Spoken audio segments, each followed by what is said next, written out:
All right, this is just if you like me a lot, okay, but like no homo, obviously for the educational purposes, and you want to listen to me talk and give you a lot of sauce, right? And to see exactly how you can improve yourself on a day-to-day basis in paper lead. And this is also a channel for me to dump as much value, unfiltered value as possible without any like scripting, edits, intros, whatever, right?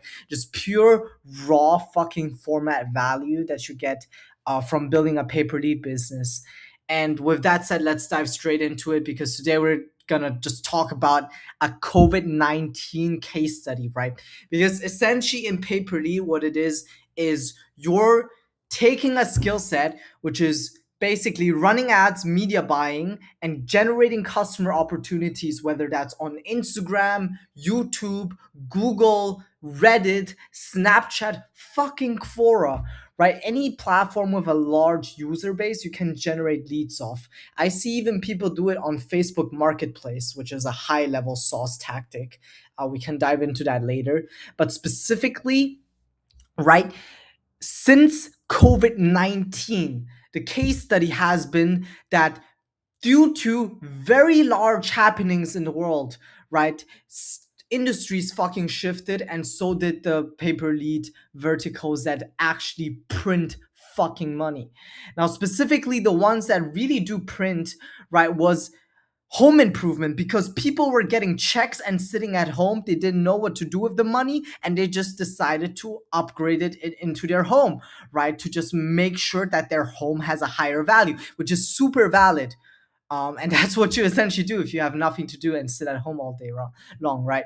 So specifically, home improvement boomed, and there was a company that's called HomeBuddy that scaled during that time to $190 million, 140 million in revenue, annual revenue that was this year acquired by Quinn Street for $190 million, which is insanity. It's one of the largest marketing acquisitions ever made, and of course, it's a pay per lead agency because if you're stuck in the bubble of AI agency, retainer agency, all of that bullshit, right? Then you're not gonna be realized that the big players, the ones that actually build like crazy companies and ambitious 7, 8, 9 figure companies, they're doing so in a model that's scalable, e-com, pay per lead, fucking software, right? Not this retainer service based um life cycle of just building, systems for other businesses just for them to dump you. But in essentially what happened, right, is these contractors really could not complete the jobs because obviously there was like labor shortages, they couldn't get the materials, and it created a massive 6 to 12 month backlog, right? So they needed to like 12 months to complete a job, and obviously they were then targeting higher end job, big jobs, right? Because then they could procure all of the material and just like get a big ass payday after 12 months instead of like smaller jobs. And that's why the cost per acquisition also skyrocketed from 500 to $5,000, right? And they were willing to acquire like 100K jobs, and that's why HomeBuddy was also soaring because the demand for like these home improvement, home renovation, right, just like it just increased tenfold when people were more at home. And also there were a lot of private equity monies just rolling in specifically into home services. And what that essentially means, right, is that they basically fucking just like roll these, they don't give a fuck about profit margins. How these people think is that they want to grow as aggressively as possible to combine four companies into one, because four companies combined into one is a way larger company that's way worth way more, like 3 to 5 times more. I don't know, I'm not a private equity expert, I just find it really fascinating because those are some of the empire building moves that your usual guru does not talk about. And right now, it's basically right. It is basically quite insane how pay per lead is structured as an industry, because if private equity is acquiring some of these like pay per lead companies, which they are, right, as well as these, they're obviously acquiring good businesses. These home renovation businesses like roofing companies, contractor companies, they have very good like cash flow, right? They have solid like demand, because obviously your roof is going to always break down due to natural disasters. Your house always needs fixing. So it's good cash flow businesses, right? Like HVAC, it's predictable cash flow that's not going to get fucked because of some pandemic or some like politics, you know. So that's why private equity likes to roll those up, because they're predictable cash flow. They can combine it into a bigger business and guaranteed sell it off at a later time, like 2 to 5 times the price. Now, specifically, pay per lead businesses are also like really fucking S tier marketing agencies, because you can have one ad account. Obviously, you have backups, right? But I'm just making a point. One ad account, one funnel, and you can have a legit 100 clients. And then you have like two free VAs, you know, talking to these clients on a daily basis, just a bunch of emails, right, to return bad and duplicate leads. But that allows you to essentially make sure that you have an amazing cash flow business that's very, very beautiful to private equity. I've had friends that already gotten offers for private equity, and they're doing like over 100K, but not like under a mil a month, right? So it's quite like one of the best marketing businesses, right? And in my opinion, one of the easiest as well. No business is ever easy. Don't say it, but comparatively, it's simpler.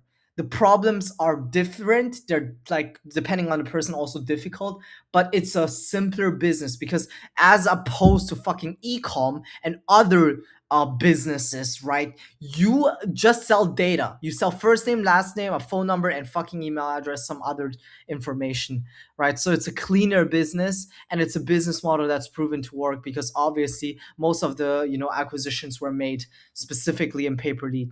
Now, another example, right? Aside from home equity, by the way, this is all snippets that I'm gonna have in my big ass course, right? So I'm low key like just trying to practice a bit on also talking, you know, some bullshit, but also trying to like give the 100 people that are gonna watch my video some value, and trying to build a relationship with you.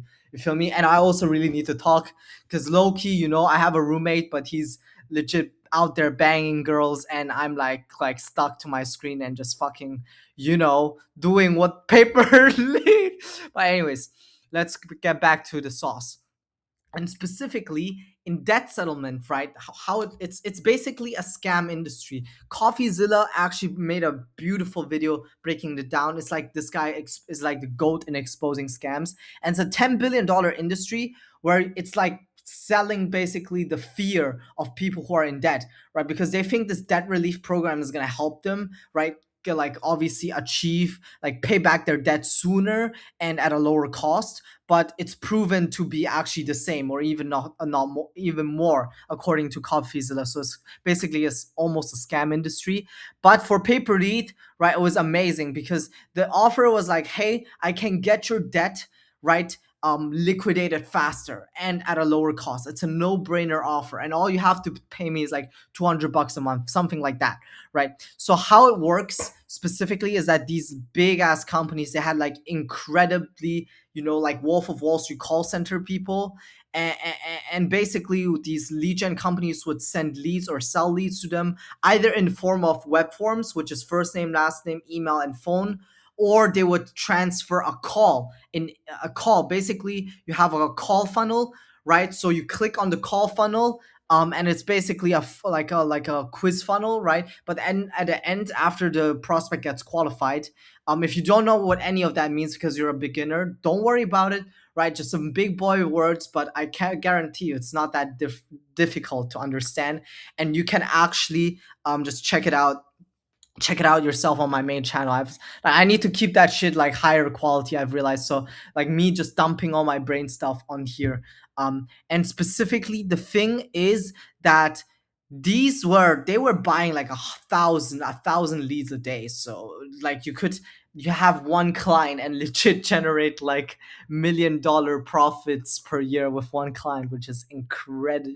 It is insane, essentially, right? And specifically, what's also been really the case is that these raw form web firsts, they go for 40 to 60 bucks, 60 to 80 bucks, right? And pay per call live transfers go from 80 to 150 bucks. And what's also crazy is that basically, right? Basically, the freaking people were like just like running these insanely aggressive ads, because if you do pay per call, right, if you do pay per call, you need to run some incredibly insane ads. And it's like pretty crazy because you need to be like a top media buyer, because it's way harder than generating leads. It's like the next level. It's like what the OGs does, but it's an easier sell to the company, right? Because imagine you're a corporate company and you get like a 10 like a 1 minute guaranteed call with a qualified customer. Obviously you would pay for that, as opposed to like a lead, right, which is just information that, and 40% of them don't answer, right? So all of this, guys, is math. At the end of the day, they need to acquire a customer for a specific price, right? And if they don't, then they like you can go fuck yourself, because you're not bringing them business and a positive return on investment. Now specifically for buyer, right? Buyer CAC, that settlement company paying $100 for qualified lead is cheaper customer acquisition, right? It's like they want to acquire them at a grand to 100, like a 1.5. I don't know about this because this is Gemini, it's fucking Google, but just take it as an example, right? And if they make like these, they have these clients over the course of 1 to 2 years, right? They collect 3K plus, and they acquired a client for 1 grand, right? Maybe another grand is like freaking whatever, like a fixed cost, like their staff, software costs, whatever, and then they have another $1,000 in profit after a year, right? So if they get like 1,000 clients, they make $1 million in profit, and like $3 million in revenue. So that's how basically the whole industry works. It's just basic math, right? If you've been to school, you should understand this. My 12-year-old brother could understand this, so this should not be an issue for you, even though I'm terrible at math. And a little bit about me, right? Because like I like to talk a lot, and I wanted to, like, for people new on this channel, I'm actually a business student. I've realized that it's retarded. It's right, so fucking retarded what they teach in business school. It makes me want to vomit, right? Because like the stuff they teach is so far from reality. It is almost laughable. A lot of the stuff they teach are for $10 million plus companies, right? Like conglomerates or corporates. And it's just so laughable because that's the shit that CEOs need. And CEOs are also legit just a face of a company. And the actual operator behind the guy is probably the founder or some other high level person. So yeah, university is broken. I really believe, if I make like, I'm gonna be like a professor for business, hopefully, because like a lot of this money that's pouring into university, right, this $1 trillion industry is gonna come into in the info space, where students just think, okay, I'm not gonna make fucking money from going to a university, might as well join this course. So I love fucking teaching, and I hope you guys just like fucking comment the shit out of my comment section so I can respond. Right, I'm pretty talkative. I'm a small creator, and I'm like autistically talkative. And what else did I want to talk about? And specifically, right, this shit where the low debt fails, it's actually a scam, because after the 22 years or 1 years that they were been paying the like the debt relief relief company, they could have already gotten away, like paid off their debt on their own way faster, actually. So it's a scam industry, by the way.